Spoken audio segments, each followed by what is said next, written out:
नमस्कार, मी दिलीप स्वामी, जिल्हाधिकारी तथा जिल्हा दंडाधिकारी बोलतोय। आपणाला सर्वांना माहिती आहे, आंतरराष्ट्रीय स्तरावरच्या काही प्रसंगामुळे आपल्याकडे गॅस आणि डिझेल पेट्रोलचा तुटवडा आहे अशा पद्धतीच्या बातम्या प्रसारित झाल्या। काही लोकांनी अफवा पसरवले, त्यामुळे खूप ठिकाणी पॅनिक परिस्थिती निर्माण झालेली आहे। परंतु जिल्हा प्रशासन या संदर्भामध्ये दक्ष असून सर्वत्र तपासणी सुरू आहे। आपल्याकडे डोमेस्टिक म्हणजे घरगुती गॅस वापराच्या संदर्भामध्ये कुठलीही अडचण नाही आहे, त्यामुळे घरगुती गॅस ग्राहकांनी पॅनिक होण्याची कुठलीही आवश्यकता नाही आहे। आपल्याला रजिस्ट्रेशन नंतर जो काही कालावधी दिला जाणार आहे त्या कालावधीमध्ये आपल्याला गॅस सिलेंडर मिळणार आहे।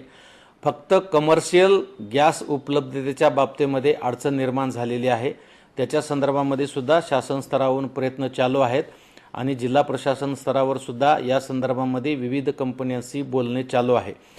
परंतु घरगुती गॅसच्या संदर्भामध्ये ग्राहकांनी पॅनिक होण्याची आवश्यकता नाही। तथापि सध्याची टंचाईची परिस्थिती लक्षात घेता गॅस वापराच्या संदर्भामध्ये सुद्धा आपणा सर्वांना काळजी घेणे गरजेचे आहे।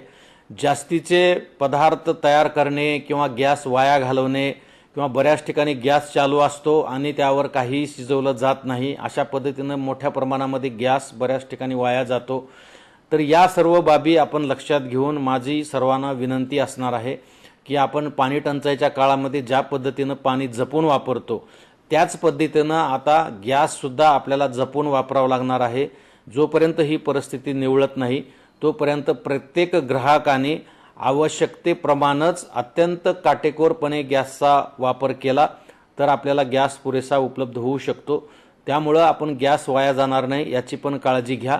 संपूर्ण गॅस एजन्सीच्या तपासण्या आमच्या पुरवठा विभागाच्या टीम मार्फत तयार केलेल्या तपासण्या होत आहेत।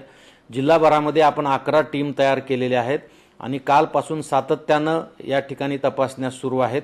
कुणी जर काही सावळा गोंधळ करत असेल, काळा बाजार करत असेल आणि त्याच्या पद्धतीने काही साठे वगैरे करून ठेवत असतील तर तुम्ही जिल्हा प्रशासनाशी संपर्क करा, जिल्हा पुरवठा अधिकाऱ्याशी संपर्क करा, त्याच्यावर आम्ही तातडीने EC ॲक्ट खाली कारवाई करू। परंतु या परिस्थितीमध्ये सर्वांनी थोडं संयम बाळगणे आणि प्रशासनाला सहकार्य करणे आवश्यक आहे, ते आपण कराल असा मी विश्वास बाळगतो। धन्यवाद।